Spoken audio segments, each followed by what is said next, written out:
Hello મિત્રો, કેમ છો? આજે આપણે ફેમિલી વનની અંદર નવા પ્રશ્નોની ચર્ચા કરીશું. આજનો આપણો પ્રશ્ન છે સમાન નાગરિક ધારો. હવે આ પ્રશ્ન બીજી રીતે પણ પૂછાય છે કે સમાન નાગરિક ધારો આર્ટિકલ 44 અન્વયે સમજાવો, અથવા તો એનો ખ્યાલ સમજાવો, અથવા તો સમાન નાગરિક ધારામાં આવતા તરફેણની અને વિરુદ્ધની દલીલો સમજાવો. બધાની અંદર એક જ જવાબ આવે છે. ચાલો તો બધા જ મુદ્દા આપણે અહીંયા કવરઅપ કરી લઈશું, કંઈ બાકી રાખવાનું નથી. આ સવાલ 5મા નંબરના અને 6ઠ્ઠા નંબરના ક્વેશ્ચનમાં વારંવાર પૂછાય છે. મોસ્ટ ટાઈમથી સવાલ છે અને દર વર્ષે પૂછાયો છે. તો આજે આપણે એનો અભિપ્રાય આપી દઈશું. સૌથી પહેલાં સવાલ પૂછાય એટલે આપણા આન્સરના ફોર્મેટ મુજબ પ્રસ્તાવના સમજાવીશું, સમાન નાગરિક ધારો શું છે તે સમજાવીશું, પછી આર્ટિકલ 44 અંતર્ગત જે ખ્યાલ આપેલો છે તે સમજાવીશું, ત્યાર પછી તરફેણની એટલે કે જરૂરિયાત કેમ છે તે આપણે સમજાવીશું, પછી વિરુદ્ધની દલીલ, બરાબર, એટલે કે એની નુકસાન શું છે, આ લાગુ પાડવાથી શું નુકસાન થઈ શકશે એ અંતરાયો આપણે જોવાના છે. નુકસાન એટલે અંતરાયોની વાત કરવાની છે, અને પછી કેસ સમજાવવાનો અને સમાપન લખીને વાતને પૂર્ણ કરીશું. ચાલો તો શરૂઆત કરીએ. સૌથી પહેલાં પ્રસ્તાવનામાં તમારે શું લખવાનું? તો ભારત જેવા દેશની અંદર અલગ અલગ ધર્મો છે, અલગ અલગ રીતિ રિવાજો છે, અલગ અલગ માન્યતાઓ છે. આ માન્યતાઓ અલગ અલગ હોવાને કારણે જ્યારે કાયદાકીય કામ કરવામાં આવે તો બધી અલગ અલગ ડિટેલ, અલગ અલગ રીતિ રિવાજોનું બધું શું કરવું પડે? જોવા પડે. એના કારણે કાયદાકીય કામ કેવું થઈ જાય? લંબાઈ જતો હોય, જેની અંદર વારસાની વાત આવે, લગ્ન વિધિની વાત આવે છે, બરાબર, મિલકત વહેંચણીની વાત આવે છે, દત્તક વિધાનની વાત આવે છે, છૂટાછેડાના અલગ અલગ નિયમો આવે, પોતાના ધાર્મિક ગ્રંથોની વાત આવે. તો આ બધાના કારણે સમાન રીતે આપણે ન્યાય આપવો હોય તો આપી શકતા નથી. સમાન રીતે એકરૂપતા લાવવામાં આવે અને ન્યાય આપવામાં આવે એ હેતુથી આપણે સમાન નાગરિક ધારો લાવવાની વાત કરવામાં આવેલી છે, જેની ચર્ચા નીચે મુજબ છે. ભારત જેવા દેશની અંદર જરૂરિયાત છે નહીં. કેમ જરૂરિયાત છે એ તમને ખ્યાલ જ છે, કારણ કે અલગ અલગ ધર્મો અને અલગ અલગ જાતિના અલગ અલગ નીતિ નિયમો તમને બધું જોવા મળે છે. ચાલો શરૂઆત કરીએ. સૌથી પહેલાં સમાન નાગરિક ધારો, એની અંદર કઈ બાબતની વાત કરવામાં આવેલી છે? તો ગોવા જેવા દેશની અંદર સમાન નાગરિક ધારો લાગુ પડી ગયેલો છે, તેમજ હાલમાં ઉત્તરાખંડની અંદર 2024ની અંદર સમાન નાગરિક ધારો લાગુ પડેલો છે. તો એની ચર્ચા વધારે થયેલી હતી. તો આ તો જૂનો જ છે બાબત, જે કોન્સેપ્ટ છે જૂનો છે, પણ હાલમાં એની વધારે ચર્ચા થાય છે. એનું રીઝન એ છે કે ગોવામાં ઓલરેડી લાગુ થઈ ગયેલો હતો અને ઉત્તરાખંડની અંદર 2024માં લાગુ પાડવામાં આવેલો છે. એનો મુસદ્દો ઘડાય છે. ચાલો તો જોઈએ સમાન નાગરિક ધારો શું છે, શાની અંદર ચેન્જીસ લાવવાની વાત કરી રહ્યા છે, શું સમાન કરવાની વાત કરી રહ્યા છે. તો આપણે જોઈએ કે દરેક ધર્મ જાતિ લોકો માટે સમાન નાગરિક સંહિતાનો કાયદો બનાવવો, જેથી દરેક ધર્મ જાતિ એક એક વ્યક્તિ જે આવી જાય તેના માટે એક સમાન નાગરિકની વાત, સમાન કાયદાની વાત કરવામાં આવે છે. ભાઈ કઈ બાબત માટે સમાનતા રાખવાની? તો દરેક કાયદા, દરેક ધર્મ અને જાતિ, એની અંદર પારસી બી આવી જાય, હિન્દુ પણ આવી જાય, મુસ્લિમ પણ આવી જાય, ખ્રિસ્તી પણ આવી જાય, બૌદ્ધ ધર્મના પણ આવી જાય. દરેક ધર્મના અથવા જાતિના જે લોકો છે એમને સમાન નાગરિકતા આપવાની વાત છે, સમાન નાગરિકનો કાયદો પૂરો પાડવાની. ભાઈ કઈ બાબતમાં? તો આપણે અંડરલાઈન કરશું. સૌથી પહેલાં છૂટાછેડા અને લગ્ન વિશે એક બાબતમાં. તો લગ્ન કરવાની જે વિધિ છે એ કેવી થઈ જશે? દરેક ધર્મની અંદર સમાન થઈ જશે. છૂટાછેડા આપવાની જે વિધિ છે તે દરેકની અંદર કેવી થઈ જશે? સમાન થઈ જશે. એનો મતલબ કે જે તલાક, ટ્રિપલ તલાક છે, મુસ્લિમ ધર્મ નીકળી જાય, બરાબર ને? ચાલો તો એ વાત છે. તો છૂટાછેડા અને લગ્ન સંબંધિત જોવું પડે તો લગ્ન કરવા માટે એક જ પ્રોસેસ થઈ જાય બધા માટે, કોમન, બરાબર. છૂટાછેડા આપવા માટે દરેકના કારણો કેવા થઈ જશે? કોમન. અલગ અલગ કારણોસર અલગ અલગ રીતે છૂટાછેડા નહીં આપી શકાય, તો એની વાત છે. તો લગ્ન અને છૂટાછેડાની વાત આપણે અહીંયા મુદ્દો બનાવી દઈએ. ભાઈ છૂટાછેડામાં સમાનતા લાવવાની છે એના કારણોની અંદર. પછી લગ્ન સંબંધિત જોગવાઈઓ, ભાઈ લગ્ન કરવી હોય, લગ્ન વિધિ કરવી હોય તો કઈ કઈ આવશ્યક શરતોનું પાલન કરવું પડશે તેની વાત આવી જાય. પછી મિલકત અને વારસાની વહેંચણી. તો મિલકતની વહેંચણી દરેક કાયદાની અંદર અલગ અલગ આપેલી છે. હિન્દુ કાયદાની અંદર અલગ છે, મુસ્લિમ કાયદાની અંદર અલગ છે. હિન્દુ કાયદાની અંદર પુત્રીને વારસો આપવામાં આવતો નથી, બરાબર ને? જ્યારે મુસ્લિમ કાયદાની અંદર જે સ્ત્રી છે એને અડધી જ મિલકત આપવામાં આવે, જે પુરુષનો હિસ્સો છે એના કરતાં એને અડધી મિલકત આપવાની. એવી બધી બાબતો અલગ અલગ અલગ આપણને અસમાનતા જોવા મળે, અધિકારોની અંદર અસમાનતા જોવા મળે. તો મિલકત વહેંચણીની વાત એટલે કે વારસાનો ધારો 1956 જે છે હિન્દુની અંદર, તો એ મિલકત વહેંચણી સમાન થઈ જવી જોઈએ દરેક માટે. પછી બાળકોનો જે કબજો આપવાની વાત છે તે બી કેવું થઈ જવું જોઈએ? સમાન થઈ જોઈએ. અલગ અલગ નીતિ નિયમો આપેલા છે જ્યારે ભરણ પોષણ, મૃત્યુ થાય અથવા છૂટાછેડા થાય ત્યારે, તો એની વાત કરેલી છે. દત્તક વિધાન, જ્યારે અડોપ્શન કરવું હોય બાળકોનું તો એની પણ વાત કરેલી છે. તો 3 કાયદાની મોસ્ટ ઓફલી વાત છે. પેલું છે લગ્ન અને છૂટાછેડા, એક કાયદો થઈ ગયો. બીજું વારસાધારો, મિલકતની વહેંચણી, એનો બીજો કાયદો થઈ ગયો. અને ત્રીજું દત્તક વિધાન, અડોપ્શન. 3 કાયદા માટે સમાનતા લાવવાની વાત છે કે જે જુદા જુદા રીતિ રિવાજો દરેક ધર્મની અંદર છે, હિન્દુની અંદર અલગ છે, મુસ્લિમની અંદર અલગ છે, પારસીની અંદર અલગ છે, એને શું કરવાની વાત છે? એકરૂપ લાવવાની વાત છે, સમાન કરવાની વાત છે. જે અલગ નીતિ નિયમો હવે નીકળી જશે એને કોમન કરી દેવાનો જો સમાન નાગરિક ધારો બનાવવામાં આવે તો. એટલે કે તમારે મેરેજ કરવા હોય તો મેરેજનું રજિસ્ટ્રેશન જ કરવા પડશે, કોઈ છૂટકો જ નથી. આ શરતનું પાલન થાય તો જ તમે લગ્ન કરી શકો. મુસ્લિમે બીજા ત્રીજા ચોથા લગ્ન કરવા હોય તો હમણાં કરી શકે છે, પણ નવો કાયદો આવે તો નહીં કરી શકે, બરાબર? તેવી વાત છે. તો આ છે કે આ જે કાયદાની અંદર સમાન નાગરિક ધારકોની વાત છે. તમામ સમુદાયોમાં સ્ત્રી પુરુષના અધિકારો કેવા થઈ જશે? સમાન થઈ જશે. હાલમાં સમાન નથી, બધાના અલગ અલગ નીતિ નિયમો છે, રીતિ રિવાજ મુજબ. લગ્નની વિધિઓ અલગ છે, રજિસ્ટ્રેશન અલગ છે, બરાબર? બધું અલગ અલગ છે. તો તમામ સમુદાયમાં સ્ત્રી પુરુષના અધિકારો વચ્ચે સમાનતા અને સુરક્ષિત રીતે આપી શકાય, એ હેતુ શાનો છે? સમાન નાગરિક ધારો. તો સમાન નાગરિક ધારો એકરૂપતા લાવવાનું કામ કરે, સમાન કાયદો ઘડવાની વાત કરે છે દરેક બાબતોની અંદર. કઈ બાબતોની અંદર? ધાર્મિક બાબતોની અંદર, જેની અંદર લગ્ન વિધિ અને છૂટાછેડા આવી ગયા, વારસાદારો એટલે કે મિલકતની વહેંચણી આવી ગઈ, અને અડોપ્શન એટલે કે દત્તક વિધાન. પુરુષ તમારે બાળકોને દત્તક લેવો હોય તો કઈ રીતે લઈ શકો, એની શરત બધા માટે કેવી થઈ જશે? કોમન. પણ હાલમાં તમે જોવો છો તો મુસ્લિમનો કાયદો અલગ છે. મુસ્લિમ છૂટાછેડા લેવા હોય તો 1939નો કાયદો એમની પાસે છે. જ્યારે લગ્નની વાત કરીએ હિન્દુ કાયદાની અંદર 1955 છે. વારસાદારાની વાત કરીએ તો 1956નો કાયદો છે. ખિસ્તીની વાત કરીએ તો 1872નો કાયદો છે. પારસીની વાત કરીએ તો 1936નો કાયદો છે. એ અલગ અલગ બધા નીતિ નિયમો આપણને જોવા મળે છે. જ્યારે કંઈ પ્રોબ્લેમ આવે, બરાબર ને, છૂટાછેડા લેવા હોય ત્યારે તો અમારા કાયદામાં તો આમ કીધેલું છે, રાત થાય ત્યારે પેલા જજ લોકોને પણ તકલીફ પડી જતી હોય છે.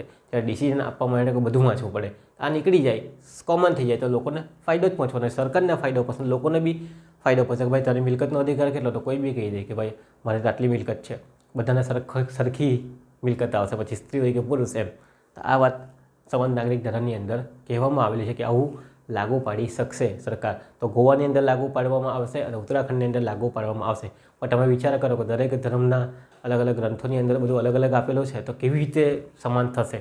વિચારવું પડશે, બરાબર ને, દરેકે. તો આ વાત સમાન નાગરિક ધારાની અંદર કરવામાં આવેલી છે. મોટો કોન્સેપ્ટ આવો છે કે દરેક ધર્મના જાતિના લોકોને સમાન નાગરિક એવો કાયદો પૂરો પાડવાનો, જેથી છૂટાછેડા, લગ્ન સંબંધિત જોગવાઈઓ, બરાબર, મિલકત વહેંચણીની જોગવાઈઓ છે, અથવા તો બાળકોને કબજો અથવા તો દત્તક વિધાન અંગેની જે વાત છે કેવી થઈ જાય? સરખી થઈ જાય. પછી અલગ અલગ રીતિ રિવાજોનો કોઈ મતલબ રહેતો નથી. ઓકે, તો આ વાત સમાન નાગરિક ધારાની અંદર અર્થમાં તમારે સમજાવવાની છે. હવે વાત કરીએ અનુચ્છેદ 44 હેઠળ ખ્યાલ. તો ભારતનું બંધારણ જ્યારે બનાવવામાં આવેલું ત્યારે શાની વાત કરવામાં આવેલી? તો સમાન નાગરિક ધારાની જ વાત કરવામાં આવેલી. તો જે બાબા સાહેબ આંબેડકર છે એણે હિન્દુ કોડ બિલ અપનાવેલો. એની અંદર હિન્દુ લગ્ન ધારો 1955 તમે જોવો છો. હાલમાં હિન્દુના લગ્ન કેવી રીતે થાય? તો 1955 કાયદા મુજબ થાય. વારસાની વહેંચણીની વાત પણ કરેલી હતી, 1956નો કાયદો છે, બરાબર. મેન્ટેનન્સ એની વાત કરેલી છે, વારસાદારો અને દત્તક વિધાન 1956નો કાયદો છે. તો આ ઓલરેડી આ બનાવેલા જ હતા. પણ મુસ્લિમની માટે શું, બરાબર, પારસીની માટે શું? તો જે જૂના કાયદા છે તે જ છે. તો બંધારણની અંદર વાત કરવામાં આવેલી, તો બંધારણની જે આર્ટિકલ 44 બનાવવામાં આવેલી. હવે તમે જોયું હોય તો પહેલો જે મુદ્દો આવે સંઘ, એ આર્ટિકલ 1 થી 4 આવે. બીજો આર્ટિકલ 5 થી 11 નાગરિકતા આવે. પછી આર્ટિકલ 12 થી 35 ત્રીજો ભાગ જે આવે તે શાનો લગતા હોય? તો મૂળભૂત અધિકારનો લગતા હોય. અને ચોથો ભાગ આવે એ શાને લગતો આવે? DPSP એટલે કે રાજ્ય નીતિના માર્ગદર્શક સિદ્ધાંતો. તો રાજ્ય નીતિના માર્ગદર્શક સિદ્ધાંતોની અંદર શાની વાત કરવામાં આવેલી? આર્ટિકલ 44ની અંદર સમાન નાગરિક ધારાની વાત કરવામાં આવેલી છે. હવે સમાન નાગરિક ધારામાં શું કહેવામાં આવેલું છે કે રાજ્ય ચાહે તો સમાન નાગરિક ધારો ઘડી શકે છે લોકોના હિત માટે. આવા તો DPSPની અંદર એટલે કે રાજ્ય નીતિના માર્ગદર્શક સિદ્ધાંતની અંદર આર્ટિકલ 44ની અંદર શું કહેવામાં આવેલું છે કે રાજ્ય ચાહશે તો લોકોની સલામતી માટે, અધિકાર આપવા માટે સમાન નાગરિક ધારો ઘડી શકે. તો ગોવામાં અને ઉત્તરાખંડમાં તમે જોઈ શકો છો કે ઘડાઈ ગયો છે, અથવા ગોવામાં તો ઘડાઈ જ ગયો છે, ઉત્તરાખંડમાં મુસદ્દો તૈયાર થશે અને લાગુ પડી જશે UCC. ઓકે, તો આ વાત છે. તો બંધારણની આર્ટિકલ 44ની અંદર સમાન નાગરિક ધારાની વાત કરવામાં આવેલી છે, જેમાં રાજ્યની ફરજ છે, રાજ્ય સરકાર ચાહે તો શું કરી શકશે? તો એ કોમન બિલ એટલે કે સમાન નાગરિક ધારો પર લાગુ પાડી શકે. રાજ્ય પાસે એવા પાવર છે. તમે જોવો છો કે કાયદો ઘડવાની સત્તા, બરાબર, કેન્દ્ર સરકારની, રાજ્ય સરકારની અને સંમતિ યાદી એમાંથી શું કરી શકે? કેન્દ્ર સરકાર પણ રાજ્ય કાયદો બનાવી શકે, રાજ્ય સરકાર પણ કાયદો બનાવી શકે, અને સંમતિ યાદીમાંથી પણ કેન્દ્ર સરકાર અથવા રાજ્ય સરકાર કાયદો બનાવી શકે. તો એમની પાસે એ પાવર ઓલરેડી આપેલા છે. પણ રાજ્યની દાનત હોય તો એ લોકો ઘડી શકશે, પણ રાજ્ય સરકાર ન ઘડે. કેમ? કારણ કે બહુમતી કોણ છે? ભાઈ હિન્દુ બહુમતીમાં છે. જો આપણે આ લાગુ પાડશું તો એના જે અધિકાર છે તે છીનવાઈ જશે. ઘણી જગ્યાએ મુસ્લિમ હશે બહુમતીની અંદર, એવું લાગુ પાડવા જાય તો પેલા જે શરીયતના કાયદા છે, મુસ્લિમના જે કાયદા છે એ હક છીનવાઈ જાય. લાગુ પાડવો એ રાજ્ય ઉપર આધારિત રહે છે. રાજ્ય ચાહે તો ફટ દઈને લાગુ પાડી શકે છે, એમની હાથમાં છે સમાન નાગરિક ધારો લાગુ પાડવાનો. પણ રાજ્યની મંશા હોવી જોઈએ. તો બંધારણની અંદર તો એમને આર્ટિકલ 44ની અંદર આપેલું જ છે, બરાબર, કે તે લોકો રાજ્ય પાસે એક ફરજ છે કે રાજ્ય ચાહે તો સમાન નાગરિક ધારો ઘડી શકે. એ બેઝ પર ગોવાએ અને ઉત્તરાખંડે ઘડેલો છે, પણ ઘણી વખત ઘડતા નથી. તો ઘણા બધા કેસ આવ્યા છે સુપ્રીમ કોર્ટ પાસે, છતાં બી એમણે કીધું કે ભાઈ તમે શું કરો, સમાન નાગરિક ધારો ઘડો, છતાં પણ એ લોકો સમાન નાગરિક ધારો ઘડતા નથી અથવા તો ફેલ થઈ ગયા છે ઘણી વખત સમાન નાગરિક ધારો લાગુ પાડવામાં, અથવા તો બનાવ્યો નથી. બરાબર, 8થી 70 વર્ષથી 75 વર્ષની સરકાર થઈ ગઈ છે, ઘણા બધી સરકાર આવી ગઈ જતી રહી, પણ કોઈ સમાન નાગરિક ધારો લાગુ પાડવાની હિમાયત કરી નથી. હા, રાજ્યની અંદર લાગુ પડેલા છે, 2 રાજ્યની અંદર 28માંથી. તો કોર્ટ દ્વારા વારંવાર કહેવા છતાં પણ લાગુ નથી પાડેલા. એનું રીઝન શું, કેમ લાગુ ન પાડવામાં આવે? તો મેં તમને કીધું, એક તો વોટ બેંકની ચિંતા કે અધિકારો આમથી તેમ થઈ જાય, બરાબર ને. તરફેણમાં જો તમે એમના ધાર્મિક રીતિ રિવાજો છીની લો તો ઓટોમેટિક તમારા વોટ જતા રહી. તો એ પહેલી બાબતો હોઈ શકે, મારી દ્રષ્ટિએ, તમારી દ્રષ્ટિએ અલગ હોઈ શકે. ચાલો, પછી બીજી વાત કરેલી છે કે આર્ટિકલ જે 37 છે ડીપીએસપીની. ડીપીએસપી એટલે શું? રાજ્ય નીતિના માર્ગદર્શક સિદ્ધાંતો ભાગ નંબર 4ની અંદર વાત કરેલી છે, જેની અંદર કહેવામાં આવેલું છે કે આ જે નીતિ નિયમો છે તેને તમે કમ્પલસરી લાગુ ન પાડી શકો, બરાબર. સારી અંદર કમ્પલસરી તમે ફરજનું પાલન ન કરાવડાવી શકો કે ભાઈ નહીં ભાઈ રાજ્યએ કરવું જ પડશે. રાજ્ય ચાહે તો કરી શકે, અધરવાઇઝ તમે એ ફરજિયાત પાલન કરાવી શકતા નથી. તો જે આર્ટિકલ 36થી લઈને 51 જે તમને આપેલી છે અલગ અલગ, એનું તમે ફરજિયાતપણે પાલન કરાવી શકતા નથી, એવું સારી અંદર કહેવામાં આવેલું છે. આર્ટિકલ 37ની અંદર ઓલરેડી કહેવામાં આવેલું છે. તો આવા નિર્દેશકોનો ફરજિયાત લાગુ પણ કરી શકાતા નથી. ફરજિયાત લાગુ પાડવા હોય તો નહીં કરી શકાય, એ મેન્ડેટરી છે, બરાબર ને. ફરજિયાત નથી કે તમારે પાલન કરવું જ પડશે, બરાબર. એ ઓપ્શનલમાં તમારા જતા રહે, મેન્ડેટરી નથી. તો આ વસ્તુ અહીંયા કીધેલી છે આર્ટિકલ 37માં. પ્લસ બીજું, સરકારને વોટ બેંકની ચિંતા રહે, બરાબર ને, કે ભાઈ લઘુમતી અને બહુમતી જે છે એને હું એકબીજાને તરફેણમાં આવી રીતે કાયદો લાગુ પાડે તો આપણા વોટ બેંક જતા રહેશે. એના કારણે પણ એ લોકો શું કરે છે, આ રીતે લાગુ પાડતા નથી. અને જો આર્ટિકલ 37 માટે કીધેલું છે ફરજિયાત લાગુ પણ કરી શકાતા નથી, કે કમ્પલસરી તમારે પાલન કરવાનું જ છે, બરાબર. સરકાર ચાહે તો અલગ કાયદો બનાવશે કે ભાઈ આ રીતે કાયદો લાવી શકે. છતાં બી આપણે જોયા છે કે ઘણા બધા સમાન નાગરિક ધારો આપણને જોવા મળે ઘણી બાબતોની અંદર. ભાઈ કઈ બાબતોની અંદર આપણને સમાન નાગરિકતાની ચર્ચા થયેલી છે, જોઈએ કયા સમાન કોડનું પાલન થાય છે, બરાબર. કાં આપણને જોવા મળે કે સમાન કોડનું, દાખલા તરીકે તમારે કરાર 1872નો કાયદો છે, કોઈ સાથે કરાર કરવો હોય તો પછી હિન્દુ ધર્મનો વ્યક્તિ હોય, પારસી ધર્મનો વ્યક્તિ હોય, કરાર માટે એક જ શરત છે, કરારના જે કીધેલું હોય તે મુજબ જ કરારનું પાલન કરવું પડે. બીજી વાત છે ભાઈ CPCના રીતિ રિવાજો, બરાબર. આપણે દીવાની કાર્યવાહી ધારો છે 1908નો કાયદો, એની અંદર બી કોમન છે ભાઈ હિન્દુ હોય, મુસ્લિમ હોય કે ખ્રિસ્તી હોય કે પારસી હોય, બધા માટે એક જ પ્રોસેસ છે, એ રીતે જ કરવામાં આવે. મિલકત હસ્તાંતર, તમારે મિલકત હસ્તાંતર કરવી હોય, બક્ષિસ કરવી હોય, ગીરો કરવી હોય, વેચાણ કરવી હોય તો આ રીતિ નિયમો મુજબ જ તમે કરી શકો. બીજી કોઈ મેથડ છે જ નહીં. તમારે ધાર્મિક રીતિ રિવાજો અહીં લાગુ પડતા નથી, હોય તો બી લાગુ નહીં પડે, બરાબર ને. સરકારે ઓલરેડી કાયદો બનાવેલો છે. ભાગીદારી પેઢીની જ વાત છે, ભાગીદારી પેઢી 1932નો કાયદો, એની નોંધણીની વાત છે. તમારે તમારું ઘરને ભાડું આપવું હોય તો ભાડાખત બનાવવું પડશે, પછી તે હિન્દુ ધર્મનો હોય, ખ્રિસ્તી ધર્મનો હોય કે કોઈ બી ધર્મનો વ્યક્તિ હોય કે કોઈ બી જાતિનો વ્યક્તિ હોય, એણે ભાડાપટ્ટાનો કરાર બનાવવા જ પડશે, બરાબર. BNSની વાત કરીએ, IPC અને CRPC આપણો જતો રહ્યું છે, બરાબર. ચાલો, એની જગ્યા શું આવ્યું છે? BNSS 1973નો કાયદો આપણે જતો રહ્યો, અને BNSS ભારતીય ન્યાય સુરક્ષા સંહિતા 2023ની અંદર જે બી સમન્સની કાર્યવાહી, સેશન કોર્ટની કાર્યવાહી, કોર્ટની કાર્યવાહી બધી જે થાય તે કંઈ જાતિ જોઈને કે ધર્મ જોઈને નથી થતી, બધા માટે કેવી છે? સમાન છે. IPCની વાત કરીએ, IPC હવે બદલાઈ ગયું છે.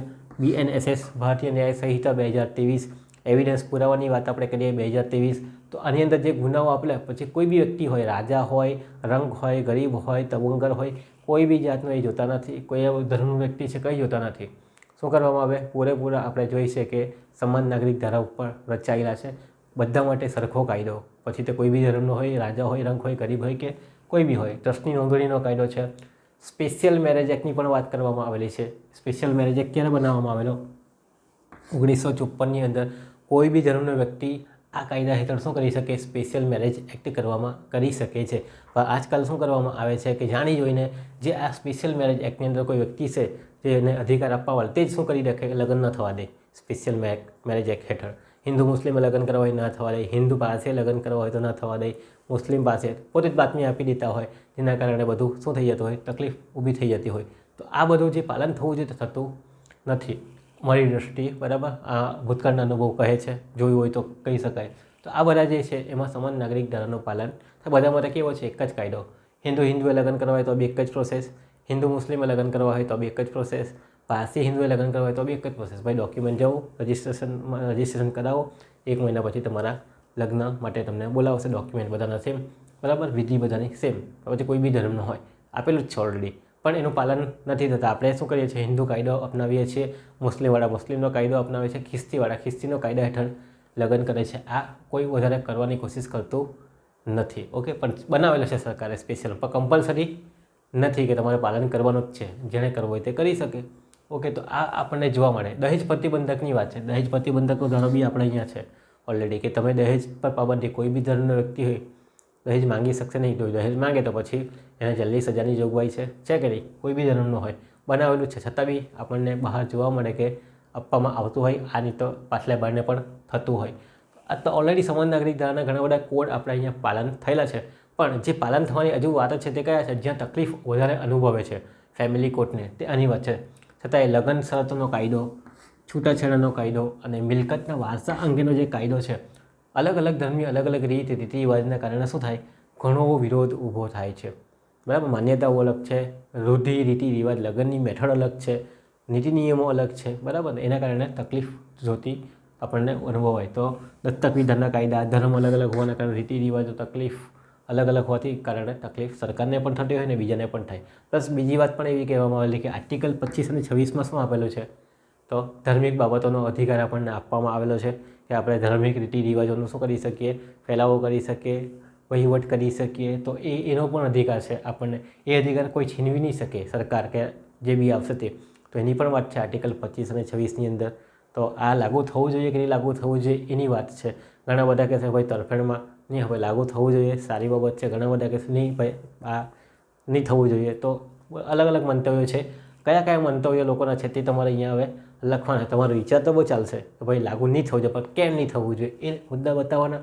અને મારી દૃષ્ટિએ અગર લાગુ થવું જોઈએ તો કેમ થવું જોઈએ, તો હું એના કારણો બતાવીશ. તો તમારે હવે શું સમજાવવાનું છે? અત્યાર સુધી આપણે જોયું ભાઈ સમાન નાગરિક ધારાની પ્રસ્તાવના, સમાન નાગરિક ધારો શું છે, કઈ બાબતમાં સમાન લાવવાની વાત કરેલી છે તે સમજાવવાનું. અનુચ્છેદ 44ની અંદર શું કહેવામાં આવેલું છે તેની આપણે વાત કરીએ. અનુચ્છેદ 44માં હોય તો લાગુ પાડી શકાય, લાગુ પાડેલા બી છે, છતાં આપણને અંતરાયો જોવા મળે છે. એના કારણો પણ આપણે અહીંયા જોયા. હવે આપણે જોઈશું કે કોમન એટલે કે તમારું સમાન નાગરિક ધારાની તરફેણ અને જરૂરિયાતો. બરાબર, યુસીસી, યુનિફોર્મ સિવિલ કોડ આખું નામ અંગ્રેજીની અંદર છે. હવે તરફેણની એટલે કે કેમ પાલન કરવું જોઈએ, એનાથી શું ફાયદા થશે એની આપણે વાત કરીશું. અને પછી બીજા મુદ્દા છે અંતરાયો. ભાઈ આને વિરુદ્ધની જરૂર ના પાડે અમુક લોકો, નહીં આ સમાન નાગરિક ધારો નહીં જોઈએ, તો એના રીઝન આપણે અહીં બતાવવા પડશે. કેમ તમારે કહી દેવું નહીં ચાલે કે કેમ, પણ કે અહીંયા લખવું પડશે. એના કારણ તમારે બતાવવાના છે. ચાલો, તો સૌથી પહેલે વાત કરીએ કે યુસીસી લાવવાથી શું ફાયદો અથવા તો એની તરફેણમાં લોકો કેમ ઝૂકે છે. પહેલી વાત છે, જે ભણેલા ગણેલા છે તો ઝૂકવાના જ છે. બધા માટે સમાન અને એકરૂપતા.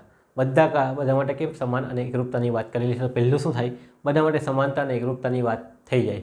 જોઈએ, જુદા જુદા ધર્મના અલગ અલગ કાયદા છે. ભાઈ ખ્રિસ્તીનો કાયદો અલગ છે, ખ્રિસ્તીની અંદર 1872નો કાયદો છે, હિન્દુની અંદર 1955નો કાયદો છે, મુસ્લિમની અંદર શરિયત કાયદો છે 1937. બરાબર, પછી બીજો કાયદો છે છૂટાછેડાનો કાયદો 1939. તો જુદા જુદા કાયદા જોવા મળે, જુદી જુદી જોગવાઈઓ જોવા મળે, જેના કારણે કોર્ટમાં પ્રક્રિયા કેવી થઈ જાય? અલગ અલગ થઈ જાય. બરાબર, એક સરખી પ્રક્રિયા જળવાતી નથી. એટલે સમાનતા અને એકરૂપતાના હેતુથી આ કાયદાને નષ્ટ થઈ જવા જોઈએ બધા. મીન્સ કે એ શું થઈ જાય? ઓપ્શનલ થઈ જવા જોઈએ અને એક કમ્પલસરી કાયદો આવવો જોઈએ. એની જરૂરિયાત આપણને ઊભી થયેલી છે. તો એના કારણે લોકો યુસીસીની શું કરે છે? તરફેણ કરે છે. તો જુદા જુદા ધર્મના કાયદા અલગ, હિન્દુ ધારો અલગ, વારસાદારો અલગ, મુસ્લિમની અંદર કાયદા અલગ છે. તો અલગ અલગ શરતો નિયમોમાં એકરૂપતા આવી જાય એ હેતુથી આની તરફેણ કરે છે કે ભાઈ આ નીકળી જવું જોઈએ. અલગ અલગ રીતિ વિનીતિ, બરાબર ને, નીકળીને શું થઈ જાય? કોમન થઈ જાય બધા માટે એક થઈ જાય એવી વાત અહીં થાય. તો આના માટે લોકોની જરૂરિયાત ઊભી થયેલી છે. તરફેણ લોકો કરે કે આવવા આવે તો સારું. બરાબર, ચાલો બીજી વાત કરીએ લિંગ ન્યાય અને જેન્ડર જસ્ટિસ. લિંગ ન્યાય એટલે લૈંગિક ન્યાય તરીકે ઓળખવામાં આવે. લૈંગિક એટલે કે સ્ત્રી અને પુરુષ વચ્ચે સમાન અધિકાર હોવો જોઈએ એની વાત કરે છે. કે સ્ત્રી અને પુરુષ વચ્ચે શું થાય? અધિકાર સમાન થઈ જાય એ હેતુથી પણ લાવવામાં આવે. કારણ કે ઘણા કાયદાની અંદર અલગ અલગ જોવા મળે. દાખલા તરીકે આપણે વાત કરીએ શું, તો અહીંયા તમારે સમજાવવાનું કે સ્ત્રી પુરુષના અધિકારો સમાન થઈ જાય, સમાન દરજ્જો આપવાની વાત કરે છે. યુસીસીની સમાન દરજ્જો મળશે. જેમ કે હિન્દુ પુત્રીને વારસામાં હક નથી. હિન્દુની અંદર પુત્રને વધારે હક માનવામાં આવે છે, પિતૃસત્તાક બતાવવામાં આવેલા છે. જ્યારે પુત્રીનો હક નથી. જ્યારે મુસ્લિમની અંદર કેવો છે, પ્રોપર્ટીની અંદર કેવો હક મળે છે, પુરુષ કરતાં અડધો હક મળે છે. એ પેલી બાજુ તો છે જ નહીં હક, બરાબર, પુરુષને જ હક મળે છે. જ્યારે અહીંયા કેવો મળે છે, અડધો હક મળે છે. તો આ શું બતાવે છે, જેન્ડર ઇનઇક્વાલિટી આપણને બતાવે છે. તો જેન્ડર ઇક્વાલિટી આવી જાય એના હેતુથી પણ આ કાયદો લાવવામાં આવે. લોકોને સમાન ન્યાય અધિકાર મળવા જોઈએ સ્ત્રી અને પુરુષને. તેથી આ હિમાયત કરવામાં આવેલી છે. એની તરફેણમાં લોકો ઝૂકે છે. જે હાલમાં અધિકારો મળવા જોઈએ એ મળતા નથી. એના કારણે તો લિંગ ભેદ દૂર કરવા માટે પણ યુસીસી જરૂરી છે. સ્ત્રી અને પુરુષને સમાન અધિકાર મળે એ હેતુથી. બીજી આગળના મુદ્દાની વાત કરશું. ત્રીજું, પસંદગીની સ્વતંત્રતા. પસંદગીની સ્વતંત્રતા જેમ અહીંયા મેં તમને કહી ગયો, સ્પેશિયલ મેરેજ એક હાલમાં ઓપ્શનલ છે, કમ્પલસરી નથી. જેને કરવા હોય તે કરી શકે. જો આવો સ્પેશિયલ એક્ટ જાય તો લોકો કેવા થઈ જાય, તો કોઈ બી વ્યક્તિ પસંદગીનું પાત્ર ચૂંટશે અને એની સાથે સ્વતંત્ર રીતે જિંદગી જીવશે. કારણ કે કોઈ બી બધા ધર્મ અંદર આવી જવાના ને પછી તો કોઈ બી વ્યક્તિ સાથે લગ્ન કરી શકે એવું. જેમ અહીંયા સ્પેશિયલ મેરેજ એક્ટમાં કીધેલું છે તેવી રીતે. તો આંતરજ્ઞાતીય લગ્ન, આંતરધાર્મિક લગ્ન જે છે તે કેવા થઈ જશે, કોમન થઈ જશે. પછી લગ્નના કિસ્સામાં યુગલને સ્વતંત્રતા અને રક્ષણ મળશે. હાલમાં જે સ્વતંત્રતા અને રક્ષણ નથી મળતું તે મળવાનું ચાલુ થઈ જશે ઓટોમેટિકલી. કારણ કે શું થાય, આંતરજ્ઞાતિ તમે લગ્ન કરી શકશો, પ્લસ આંતરધાર્મિક બાબતોમાં પણ તમે લગ્ન કરી શકો. તમારા પાસે સ્વતંત્રતા રહેશે પોતાનું પાત્ર પસંદ કરવાની. એ વાત છે.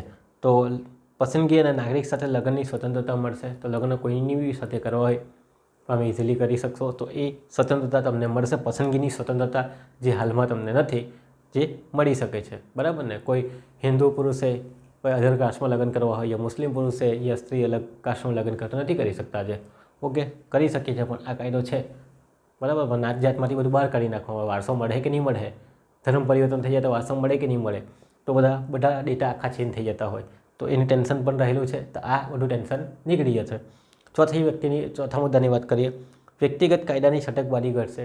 જે વ્યક્તિગત છટકબારી અલગ અલગ કાયદામાં આપવામાં આવેલી છે તે શું થઈ જશે, નીકળી જશે. દાખલા તરીકે હિન્દુની અંદર પુનઃલગ્નની પતિત્વ એક જ પત્નીત્વનો નિયમ છે, મીન્સ કે એક જ લગ્ન કરી શકાય છે.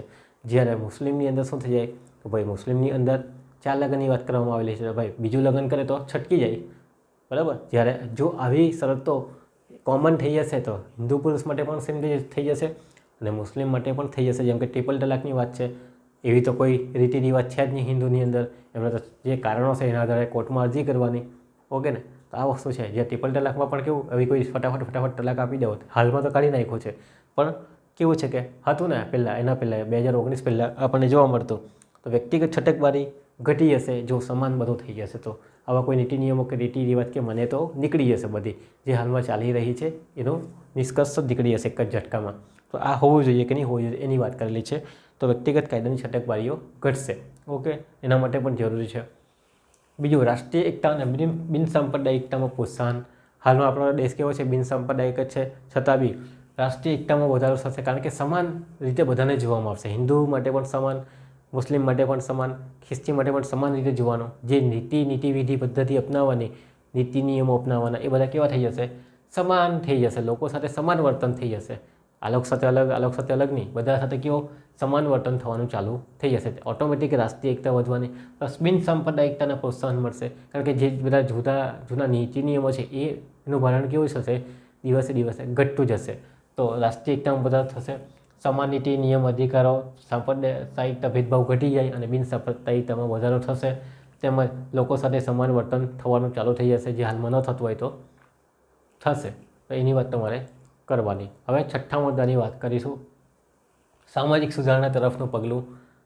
આ એક પગલું આપણને જોવા મળશે જે જૂના જમાનાના 1500 વર્ષ પહેલાંના અથવા તો જે જૂના રીતિ રિવાજો મુજબ જે હાલમાં ચાલી રહ્યું છે બધું કેવું થઈ જશે, અલગ થઈ જશે. તો ધાર્મિક અને સમાજની જે પિતૃસત્તાક ધારણા હતી, પિતૃ તરફની જે ધારણા હતી વારસાની અંદર કે ભાઈ પુત્રને મિલકત મળશે, પહેલો પુત્રીને નહીં મળે.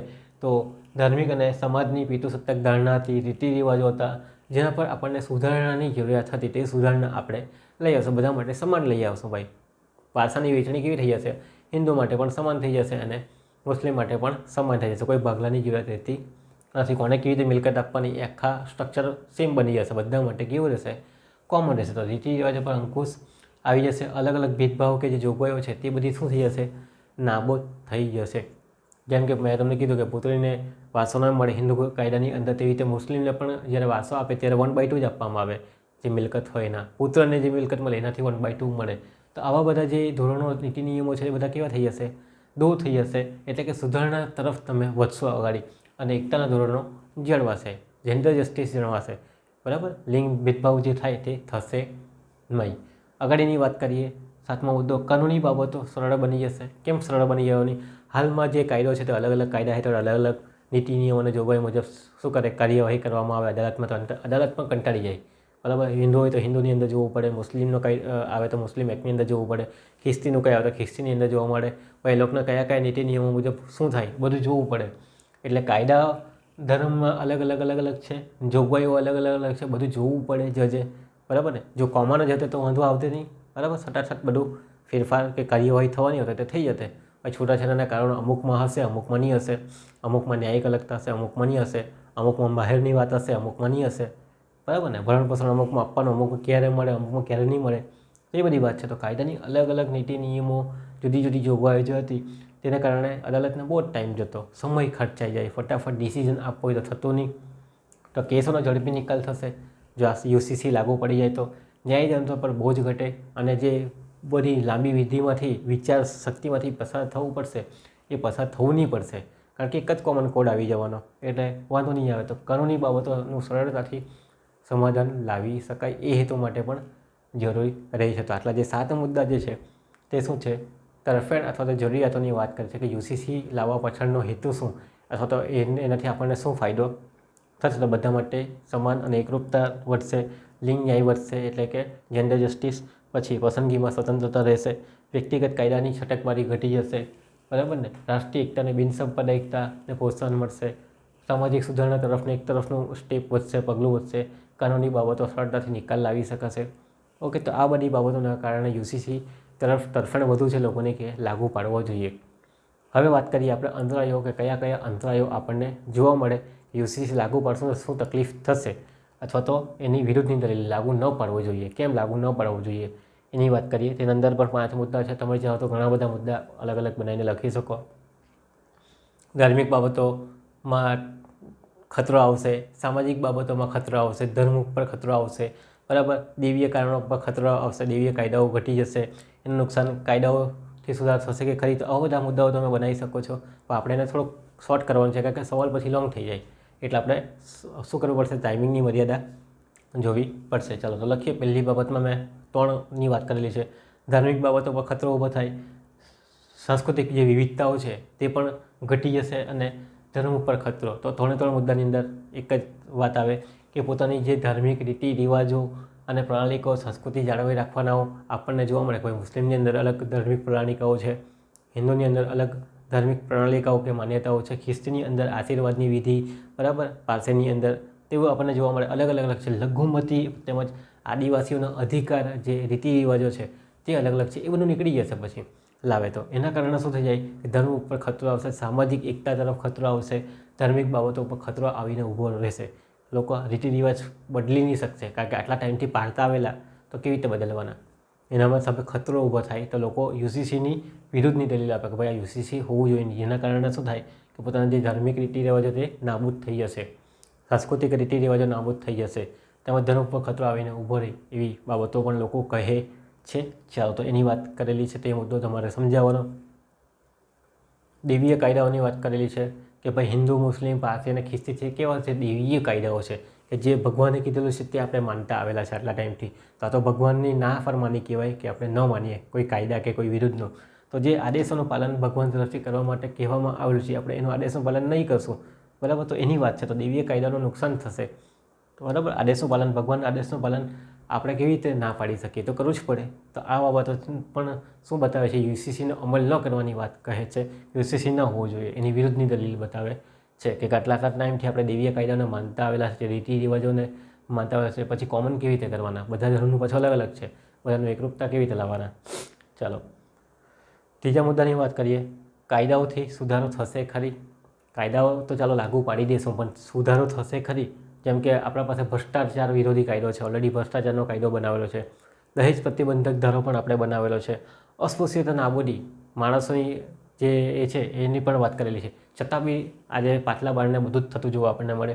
લોકો દહેજની માંગણી પણ કરતા હોય, એના વગર લગ્ન નહીં કરતા હોય, ભ્રષ્ટાચાર પણ અંદરખાને થતો હોય. તો આ કાયદો લાગુ પડશે ખરી કે એનાથી સુધારા આવશે ખરી? નહીં આવે. ઘણા બધા કાયદા બનાવ્યા છતાં પણ સુધારા નથી આવ્યો. તો આ કાયદો લાવવાથી બી શું સુધારો આવશે? કોઈ નહીં. લોકો આ કાયદા મુજબ જ ઓલરેડી આ કાયદો છે સ્પેશિયલ મેરેજ એક્ટ, છતાં લોકો પોતાના કાયદા મુજબ જ લગ્ન કરતા આપણને જોવા મળે. આની નોંધણી પણ નથી કરાવતા, કંઈ નથી કરાવતા. ઓકે, તો આ વસ્તુ આપણને જોવા મળે. તો કાયદાઓથી સુધાર થશે ખરી? ક્વેશ્ચન માર્ક આપણને જોવા મળે. બીજું છે મુસદ્દો ઘડવામાં તકલીફ અથવા મુશ્કેલીઓ ઊભી થશે. કેમ મુસદ્દો ઘડવામાં? કે જ્યારે કાયદો બનાવીશું ત્યારે બધા ધર્મને સમાન ન્યાય આપવો પડશે. મુસ્લિમને પણ સમાન ન્યાય, આદિવાસીને સમાન ન્યાય, હિન્દુને સમાન ન્યાય, કારણ કે તો બહુમતીમાં આવે, પેલા લોકો લઘુમતીમાં આવે, બરાબર. તો બધાને આપણે જોઈને જે રીતિ રિવાજોની અંદર જે નીતિ નિયમો હતા બધાની ચકાસણી કરવી પડશે અને તેના આધારે કાયદો બનાવવો પડશે. અને બધું કાયદો બનાવવા જાય તો તકલીફનું કામ, કારણ કે આપણે ફોરેનના કાયદાની અંદર તમે જો, ફોરેનના કાયદા થોડાક અલગ છે, ભારતીય કાયદાઓ અલગ છે. તો આ વાત છે. મુસદ્દો કાઢવામાં આપણને તકલીફો અનુભવાશે. તમામ કાયદાઓ તેમજ બંધારણીય જોગવાઈ બી જોવાની છે. અલ્પસંખ્યકો, લઘુમતી, આદિવાસી માટે સ્પેશિયલ પ્રોવિઝનો કાયદાઓ બનાવેલ છે. તો એ ક્યાં જશે પછી જો આવી રીતે લાગુ પાડી દેશો? તો બધાનો વિચાર કરવો પડશે. એમ તો નહીં ઘડી શકાય ને. તો મુસદ્દો ઘડવામાં ઘણી બધી મુશ્કેલીઓનો સામનો કરવો પડી શકે. બધાનો એનાલિસિસ આપણે કરવું પડશે, ત્યારે જઈને બધું થાય. ઓકે, તો મુસદ્દો ઘડવામાં મુશ્કેલી તો પણ એક વિરુદ્ધની દલીલ છે. બીજું છે અમલીકરણનું કાર્ય મુશ્કેલ બનશે. જો તમે લાગુ પાડશો, કઈ રીતે લાગુ પડશે? લોકો એનું અમલીકરણ કરશે ખરી? કારણ કે લોકો તો ધાર્મિક રીતિ રિવાજોમાં માનતા આવેલા છે ઘણા ટાઈમથી, ઘણા સમયથી. તે રીતિ રિવાજોનું જ પાલન કરશે. આ જે નીતિ નિયમો છે એનું પાલન કરશે નહીં તો એ લોકોના અધિકાર જે એ લોકોને આપવામાં આવેલા, એ લોકોને એવું લાગશે કે એ લોકોના અધિકાર છીનવાઈ ગયા છે, એવું લાગશે. અલગ અલગ ધર્મમાં અલગ અલગ અધિકાર આપવામાં આવેલા છે. પિતૃસત્તાક હશે, કોઈ સ્ત્રીને અધિકાર આપેલો હશે, કોઈ પુરુષને અધિકાર આપેલો હશે. તે અધિકાર છીનવવાની શક્યતા થઈ જશે. તેવું એ લોકોના અધિકાર પર તરફ જેવું લાગશે. તો એ લોકો એનું અમલીકરણનું કાર્ય ન કરશે. અમલીકરણનું કાર્ય કેવું બની જશે? મુશ્કેલ બની જતું જોવા મળે છે. તો જુદા જુદા અંતરાયો આપણને અહીં જોવા મળે છે. તમે જેટલા મુદ્દા ચાહો એટલા મુદ્દા અહીં લખી શકો છો અલગ અલગ રીતે. આ 3 મુદ્દામાં એક જ મુદ્દો બનાવેલો છે, પણ અહીંયાથી 3 મુદ્દા બને છે, બરાબર ને? ધાર્મિક બાબતોમાં ખતરો ઊભો થઈ જાય, સાંસ્કૃતિક વિવિધતામાં ખતરો ઊભો થઈ જાય, ધર્મ ઉપર ખતરો ઊભો થઈ જાય. તો આ બધી વાત તમારે અહીં કરવી પડશે. તો આટલા મુદ્દા જે છે તે અંતરાયોની અંદર આવશે. પછી છેલ્લે કેસ બતાવવાના. તો ભાઈ 2 કેસ છે અહીંયા, 2 કેસની અંદર તમારે લખી જ દેવાનો. પહેલો કેસ છે અહેમદ ખાન વર્સિસ શાહબાનુ. તો ભરણ પોષણના અધિકારને લગતો કેસ છે. બીજું લગ્ન કરી લે છે છતાં અને ભરણ પોષણ માગે તો બીજું લગ્ન જે કરી લે છે, તો સરકાર એવું કહે છે કે ભાઈ યુસીસી હોવું જોઈએ, એટલે કે સમાન નાગરિક ધારો ઘડાવવા જોઈએ. કારણ કે હિન્દુની અંદર એક જ પત્નીની વાત કરેલી છે અને મુસ્લિમ અંદર 4 લગ્નની વાત કરેલી. તો અહેમદ ખાન વર્સિસ શાહબાનુમાં ભરણ પોષણનો જે કેસ છે એની અંદર સુપ્રીમ કોર્ટ કહે છે 1985નો કેસ કે શું હોવું જોઈએ? સમાન નાગરિક ધારો હોવો જોઈએ, સરકારે કાયદો ઘડવો જોઈએ. તો સરકારને સલાહ આપે છે અહેમદ ખાન વર્સિસ શાહબાનુ કેસની અંદર, જેમાં ભરણ પોષણની વાત છે. ભરણ પોષણ માંગે છે, પેલો ભાઈ બીજા લગ્ન કરી લે છે અને ભરણ પોષણ વાઈફ માંગે છે. તો ભરણ પોષણ આપવું જોઈએ કે નહીં આપવું જોઈએ, એ અંગેનો આખો કેસ શાહબાનુનો છે. ચાલો, બીજો કેસ છે સલ્લા મુગદલનો કેસ છે. સલ્લા મુગદલની અંદર પણ શું કહેવામાં આવેલ છે કે સુપ્રીમ કોર્ટે કીધેલું છે કે સરકારને કીધું કે ભાઈ અગાડી તમને કેટલી વખત કીધું કે કાયદો ઘડો, સમાન નાગરિક ધારો, છતાં બી તમે ઘડતા નથી. તો એક ટકોર આપવામાં આવેલી હતી સલ્લા મુગદલ કેસની અંદર કે ભાઈ યુસીસી લાવવો જોઈએ, તમારે ઘડવો જોઈએ. અને સુપ્રીમ કોર્ટે એવું એક ટકોર કરવામાં આવેલી કે ઓલરેડી તમને અગાડી કીધું છતાં બી તમે ઘડેલો નથી, તો હવે તમારે ઘડવો જોઈએ, એની તરફેણની વાત કરેલી હતી. તો સલ્લા મુગદલ કેસ પણ તમારે અહીં બતાવી દેવાનો, જેની અંદર યુસીસીની વાત કરવામાં કે યુસીસી લાવો. પછી નીચે એક મુદ્દો બનાવવાનો કે હાલની અંદર તમારો ઉત્તરાખંડ અને ગોવાની અંદર સમાન નાગરિક ધારો ઓલરેડી લાગુ છે, એટલે કે છૂટાછેડા માટે એક જ, વારસા માટે એક જ, બરાબર. અને જે દત્તક વિધાન છે એ માટે એક જ કાયદો છે. પછી કોઈ બી ધર્મનો હોય બધા માટે કેવો એક જ કાયદો છે. હવે છેલ્લો મુદ્દો તમારે શું લખવાનો? સમાપન લખવાનું છે કે સમાન નાગરિક ધારો શાની વાત કરે છે? તો દરેક માટે સમાનતાની વાત કરશે. સમાનમાં કઈ બાબતો માટે સમાનતા? તો ભાઈ છૂટાછેડા બાબતોની બાબતમાં સમાનતા, લગ્નની બાબતમાં સમાનતા, વારસો એટલે કે મિલકતની વેચણીની બાબતમાં સમાનતા. જે અલગ અલગ નીતિ નિયમો દરેક ધર્મની અંદર જોવા મળે તે કેવા થઈ જશે? એક થઈ જશે. દત્તક વિધાનના જે બાળકોનો કબજો માંગવાની વાત છે એ બી કેવા થઈ જશે? એક થઈ જશે. કયો વ્યક્તિ ક્યારે બાળકને અથવા તો બાળકીને દત્તક લઈ શકે એ અંગેના બધા નીતિ નિયમો કેવા થઈ જશે? સરખા થઈ જશે. એના માટે સમાન નાગરિક ધારાની વાત કરવામાં આવેલી છે, જે આર્ટિકલ 44માં આપણને ઓલરેડી બંધારણની અંદર જોવા મળે છે. સરકાર ચાહે તો એનો અમલ કરાવડાવી શકે છે કાયદો બનાવીને. ઓકે, તો આ રીતે જો તમારો સમાન નાગરિક ધારાનો સવાલ પૂછાય તો આ રીતે તમારે બધો જ મુદ્દા તમારે લખી દેવાનો. તમને ખાલી સમાન નાગરિક ધારા પૂછે તો પણ બધા મુદ્દા લખવાના, સમાન નાગરિક ધારો અનુચ્છેદ 44 અંતર્ગત પૂછે તો બી બધા મુદ્દા લખવાના, અને સમાન નાગરિક ધારાના તરફેણના અને વિરુદ્ધની દલીલો પૂછે તો પણ તમારે બધું સમજાવવાનું કેસ સહિત. ઓકે, તો 7 થી 8 પેજની અંદર સમજાવશો, પરીક્ષામાં પૂછાય તો. બીજા સવાલ સાથે આપણે ફરી પાછા મળીશું. ત્યાં સુધી તમારો આભાર.